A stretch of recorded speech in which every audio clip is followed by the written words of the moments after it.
دیکھیں نا میرے رسول کریم علیہ السلام نے فرمایا 7 سال کے بچے کو مسجد لے کے جاؤ، یعنی اسے شوق دلاؤ، اس کے اندر یہ خاصیت پیدا کرو کہ اس کا دل کرے مسجد میں جانے کو، اس کے اندر یہ خصوصیات لاؤ کہ وہ ہمارے ہاں نا ہر چیز کو پرموٹ کیا جا رہا ہے، ہر چیز کو یعنی سر سنگیت سکھانے کے لیے اکیڈمیاں بن گئی ہیں، ہر شے پرموٹ ہو رہی ہے، عبادت کا جذبہ کم ہوتا جا رہا ہے۔ اپنے بچوں کے اندر دیکھیں نا، ہم شوق پیدا کرتے ہیں، ہمیں صحیح لفظ نہیں بولنے آتے پر ہم بچوں میں شوق پیدا کرتے ہیں کہ پتر ڈاکٹر بن جائے گا تو بڑا نفع کرے گا، تو لوگوں کی خدمت کرے گا، ملک و ملت کی خدمت کرے گا، تیرے ابا کا نام روشن ہوگا، تیرے دادا کی تعریفیں ہوں گی۔ ہم یہ ذوق پیدا کرتے ہیں، ہم اپنے نوجوانوں کے اندر یہ فکر پیدا کرتے ہیں، انہیں ہم سمجھاتے ہیں کہ میاں جب تم پڑھو گے، محنت کرو گے تو فلاں آدمی کی طرح تمہارا نام ہوگا۔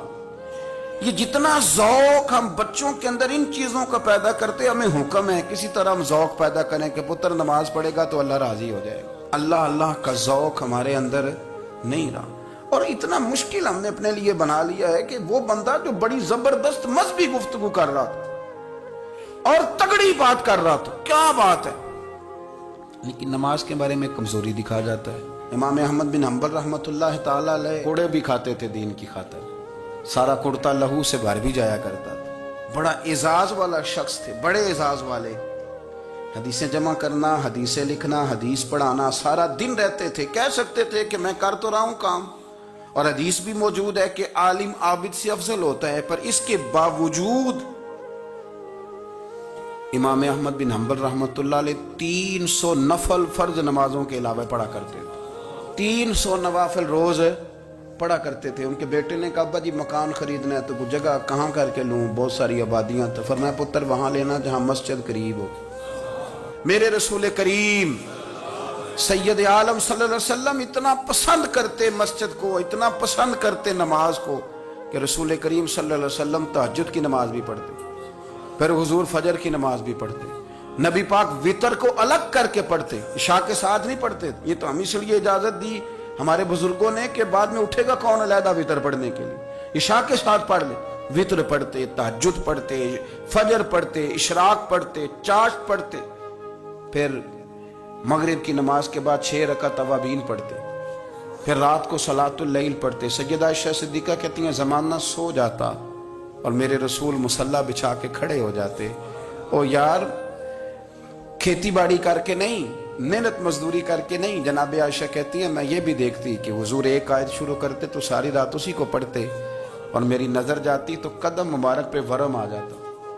یار نماز پڑھ کے اتنی مشقت کر کے، اتنی جد و جہد کر کے ورم آ گیا، یا رسول اللہ اتنی محنت کیوں کرتے ہو؟ فرمایا افلا اکون عبدا شکورا، کیا میں اپنے رب کا شکر گزار بندہ نہ بنوں؟ صحابہ کا ذوق عبادتوں کا، ریاضتوں کا، تلاوتوں کا، طبیعت ہے ان کی۔ حضرت مولا علی شیر خدا کرم اللہ تعالی وجہہ الکریم کے زمانے میں روم کے بادشاہ نے کہا یار یہ مسلمانوں کا پتہ تو کرو، یہ آخر کیوں اتنے زیادہ مجاہد ہیں؟ اس زمانے میں جاسوس بھیجنے کا مزاج تھا، اب تو جاسوس پکڑا جاتا ہے، تو جاسوسی کی جاتی تھی۔ اس نے بھی جاسوس بھیجے، کیونکہ قبیلوں کے لوگ تھے، کچھ مسلم کچھ کافر، پہچانے نہیں جاتے تھے لوگ، تو کچھ لوگ اس نے بھیجے، انہوں نے آ کے نا تحقیق کی، ریسرچ کری کہ آخر ماجرا کیا ہے، تو واپس جا کے انہوں نے رپورٹ دی نا روم کے بادشاہ کو۔ اس رپورٹ کا ایک جملہ بڑا شاندار ہے، وہ کہنے لگا بادشاہ ہمیں مسلمانوں کی کوئی سمجھ نہیں آئی، ہمیں کوئی سمجھ نہیں آئی۔ انہوں نے کہا کیوں نہیں سمجھ آئی؟ کہنے لگے یار عجیب بندے ہیں، جب رات مصلی پہ بیٹھتے ہیں تو یوں لگتا ہے ان کا دنیا سے رشتہ ہی کوئی نہیں، کوئی کسی کو نہیں جانتا، کوئی اپنے دکھ سنا کے رو رہا ہے، کوئی اپنی بات کر کے رو رہا ہے، لگتا ہے کہ ان کا کوئی رشتہ ہے ہی نہیں جب مصلی پہ بیٹھتے ہیں۔ اور فرمایا جب سویرے یہ جہاد کرنے نکلتے ہیں تو لگتا ہے ان سے زیادہ دلیر ہی کوئی نہیں، حالانکہ جو مسلوں پہ رونے دھونے کے لوگ ہوتے ہیں وہ کئی دفعہ جہاد میں کام نہیں کرتے، لیکن عجیب لوگ ہیں کہ رات کے راہب ہیں، دن کے مجاہد ہیں، کوئی سمجھ نہیں آتی۔ میرے عزیز ان لوگوں نے مصلی آباد کر کے رکھا، تلاوتیں ان کا ذوق رہی، منظر روز پڑھنا، اسباق پڑھنا، وظائف پڑھنا، یہ ان کا ذوق رہا۔ اعلیٰ حضرت بریلوی رحمت اللہ نے 1000 کتاب لکھی ہے، لیکن الوظیفۃ الکریمہ کے نام سے جو وہ صبح و شام وظائف پڑھتے تھے وہ الگ انہوں نے ان کو بیان کیا، پابندی کے ساتھ اپنی اللہ اللہ کرتے، شیخ شہاب الدین سہروردی رحمۃ اللہ علیہ پر ایک بندے نے اعتراض کیا، اس نے کہا جی آپ کس قسم کے صوفی ہیں، مرید بیٹھے ہیں اور آپ وہاں نفل پڑھ رہے ہیں؟ یہ بھی بڑا مسئلہ ہوتا ہے نا، جو بندہ ملنے آتا ہے وہ اپنے ٹائم کے حساب سے آتا ہے، یہ بندے دعا کرانے آئے ہیں، اللہ اللہ کرانے آئے اور آپ نفل پڑھ رہے ہیں، کیا جملہ ہے، کیا حسن ہے، کیا خوبصورتی ہے۔ فرمانے لگے رب رسول سے مانگنے کے لیے مصلی بچھایا ہے، اگر وہاں سے مانگوں گا نہیں تو تمہیں دوں گا کیا؟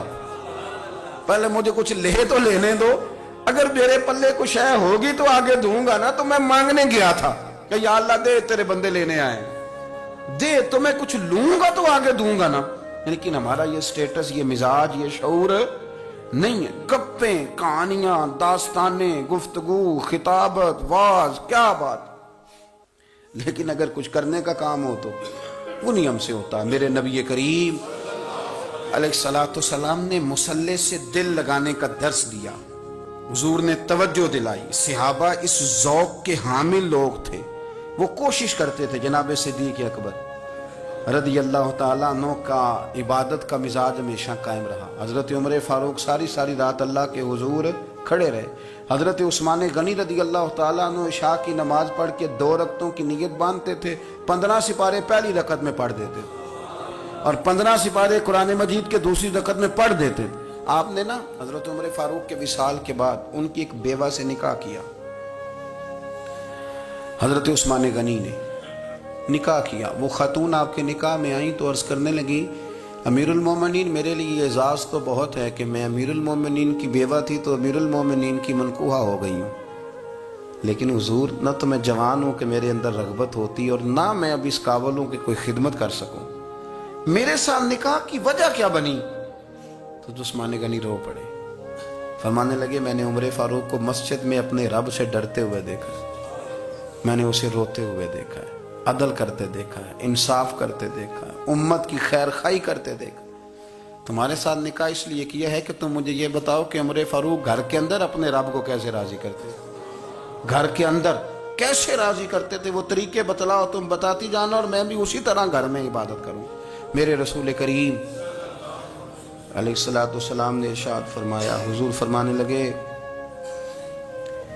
جس گھر میں اللہ کا ذکر ہوتا ہے وہ گھر زندوں کا ہے، اور جس گھر میں رب کریم کا ذکر نہیں ہوتا وہ گھر زندوں کا نہیں ہے۔ گھر نا ہم نا کتابوں میں پڑھتے ہیں کہ ایک بزرگ کہتے ہیں، حضرت فضیل بن عیاض کہتے ہیں کہ میں ایک گلی سے گزر رہا تھا تو گھر کے اندر کسی قاری صاحب نے قرآن کی آیت پڑھ دی، ولی من خاف مقام ربہ جنتان، میں تے میرے کانوں سے ٹکرائی تو اللہ نے میری کایا ہی پلٹ دی، میں توبہ کر گیا۔ اب گھر کے اندر سے آواز آئے تو صحیح نہ تلاوت کی، پر اندر سے آواز آتی نہیں، یا ڈیک بجنے کی آواز آتی ہے، یا ٹی وی چلنے کی آواز آتی ہے، یا دھوم مچانے کی آواز آتی ہے۔ عبادت کا وہ جو خاص شوق تھا، وہ جو حسن تھا، وہ جو توانائی تھی، وہ جو بات تھی۔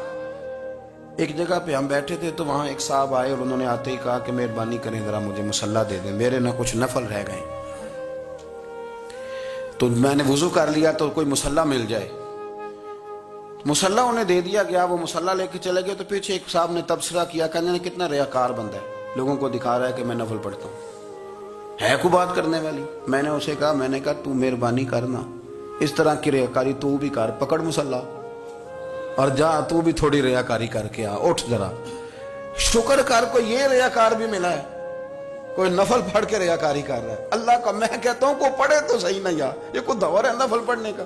اس میں تو لوگوں کا مزاج ہی نہیں، طبیعت ہی نہیں۔ میں نے کہا چل مہربانی کر، یہ لے مصلی اور تو بھی جا تھوڑی سی، یا کر یا ریاکاری کرو تو صحیح نا، مزاج ہی نہیں، ذوق۔ جمعے کی نماز پڑھ کے یوں دنیا بھاگتی ہے، او ہو پتہ نہیں کون سی پیچھے آگ تھی جو بجھائی جائے گی، اور آج تک لوگ مسئلہ پوچھ رہے ہیں کہ جمعے کی بعد والی سنتیں کتنی ہوتی ہیں۔ میں نے کہا کتنے سال ہو گئے جمعہ پڑھتے، کتنے سال ہو گئے، ابھی تک سنتوں کا نہیں پتا، ابھی تک نہیں علم کے پہلے کتنی رکھتے ہیں اور بعد میں کتنی رکھتے ہیں۔ فجر کی سنتیں کب پڑھنی چاہیے، سنو فجر کی سنتوں کے بارے میں۔ میرے رسول کریم سید عالم صلی اللہ تعالی علیہ وسلم سے ایک صحابی نے پوچھا تھا، حضور میری فجر کی سنتیں رہ گئیں یا رہ جاتی ہیں تو حکم کیا ہے؟ کیا انداز ہے حضور کا، بخاری مسلم کے لفظ سنو۔ حضور سید عالم صلی اللہ علیہ وسلم فرمانے لگے، اس نے کیا پوچھا تھا، حضور جواب کیا دیتے؟ فرمایا فجر کی سنتیں کبھی نہ چھوڑنا، فجر کی پہلی 2 سنتیں کبھی نہ چھوڑنا۔ یا رسول اللہ صلی اللہ تعالی علیہ وسلم میری رہ گئی ہیں، رہ جاتی ہیں، فرمایا فجر کی 2 سنتیں نہ چھوڑنا۔ فرمایا فجر کی پہلی 2 سنتیں مجھے دنیا اور دنیا کے اندر جو کچھ ہے وہ سب سے زیادہ پیاری ہے۔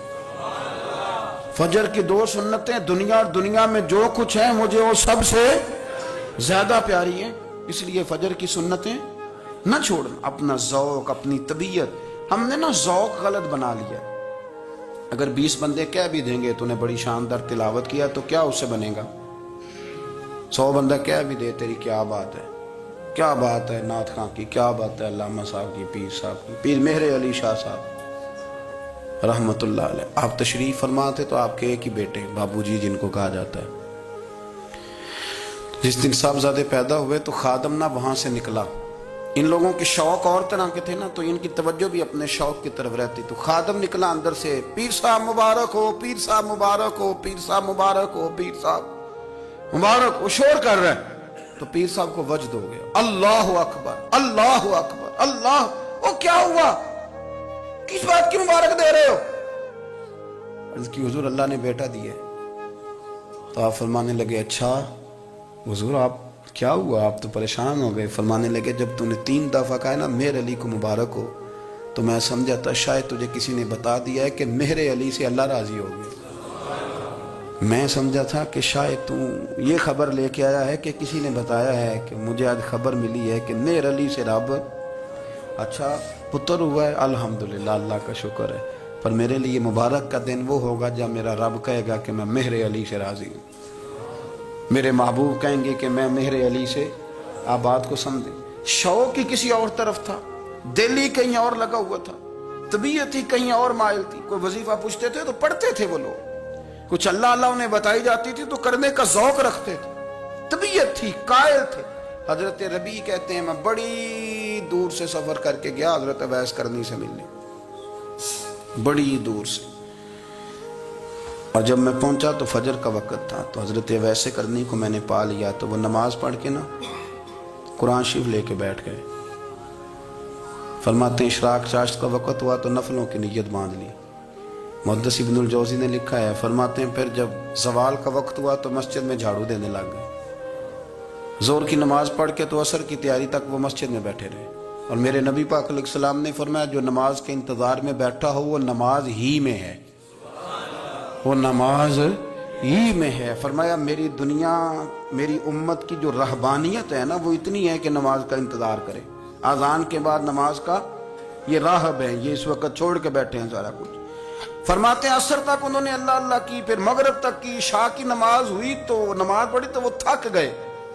اب مجھے وہ فارغ ہوں مصلی چھوڑے تو میں ملاقات کروں نا، یہ آپ حیران نہ ہو کہ اتنی دیر بندہ کیسے اللہ اللہ کر، ہم نے کی نہیں نا اس لیے ہم پریشان ہیں۔ جو عادی ہوتے ہیں وہ کر بھی لیتے ہیں، وہ یہ کام، میری بات کی سمجھ آ رہی ہے؟ جب جاتے ہو کسی دفتر میں تو 8 گھنٹے کھڑے رہ لیتے ہو نا۔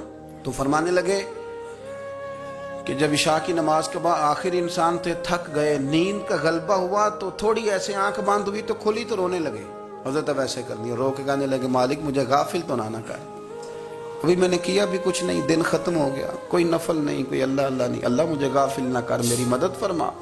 فرماتے ہیں جب وہ روئے تو میرے ساتھ جو شخص تھا میں نے کہا اٹھو چلیں، کہنے لگا حضور ملنا نہیں، فرمایا جو میں لینے آیا تھا وہ مجھے مل گیا ہے، جو میں ان سے سیکھنے آیا تھا وہ مجھے نصیب ہو گیا، اب اور میں نے کیا لینا، ختم ہو گئی بات، اٹھو چلیں۔ میرے بھائی اپنا مصلی، اپنی عبادات، اپنے وظائف، اللہ اللہ جو آپ نے کسی سے سیکھی ہے اس کو کبھی کمزور نہ ہونے دیں۔ اور تصویر کھنچانا یہ آسان کام ہے، تو جو آسان ہے اس طرف ہماری توجہ لگی رہتی ہے، اور جو مشکل ہے اس طرف ہم ذوق پیدا